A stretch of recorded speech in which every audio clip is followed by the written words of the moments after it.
Hey everyone, welcome back to the channel where we make legal cases make sense. Today we're unpacking a classic and super important case from English Law Banks v. Goodfellow from 1870. This case has shaped how we understand a person's ability to make a valid will, even if they're dealing with mental illness. Stick around because this case is still influencing courts today. Let's get into it. Alright, so who were Banks and Goodfellow? John Banks was a man who suffered from mental illness, specifically delusions. He believed he was being persecuted by a man who had died years earlier. Despite this, he seemed to manage his daily affairs well, and in 1863 he made a will. In that will he left his estate to his niece, Anne Goodfellow, who had cared for him and lived with him. It seemed straightforward, but after his death, other relatives challenged the will.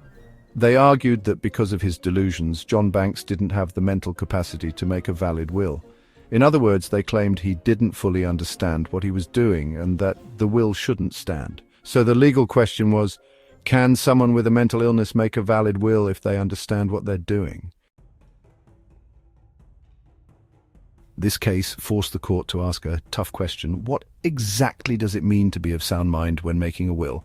Is it enough to just know what you're doing, or does any sign of mental illness automatically mean your will is invalid? Enter Chief Justice Cockburn, who gave us a test that's still used today, more than 150 years later. Here's what he said a person must be able to do in order to make a valid will. Understand the nature of the act. They must understand that they're making a will and what a will actually does. Understand the extent of their property. Not every single detail, but they should have a general idea of what they own. Understand the claims of potential beneficiaries. Basically, they should know who might logically expect to inherit, like family or dependents. Not be influenced by any mental disorder or delusion that distorts their judgment when making decisions about the will. The key idea is, you can be mentally ill and still have the capacity to make a will, as long as the illness doesn't affect your understanding of the will-making process. So what did the court decide? The court found that although John Banks did suffer from delusions, they were not related to the contents of his will. He knew what he was doing, he understood his property, he knew his niece cared for him, and he chose to leave everything to her, which, by the way, was a pretty rational choice.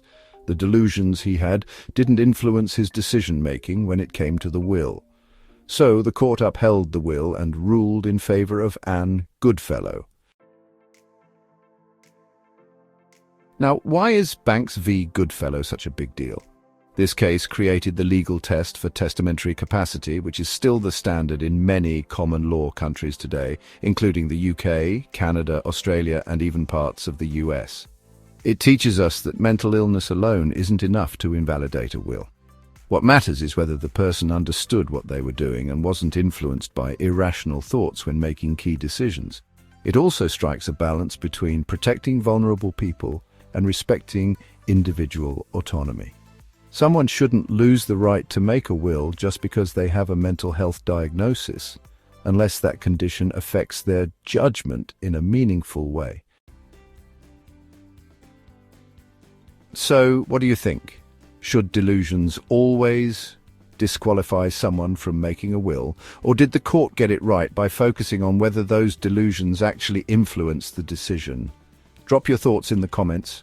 I'd love to hear your take. And if you found this breakdown helpful, hit that like button, subscribe, and turn on notifications so you don't miss out on more legal stories that shape the world. Got a case you want me to cover next? Let me know in the comments below. Thanks for watching. And until next time, stay curious, stay informed.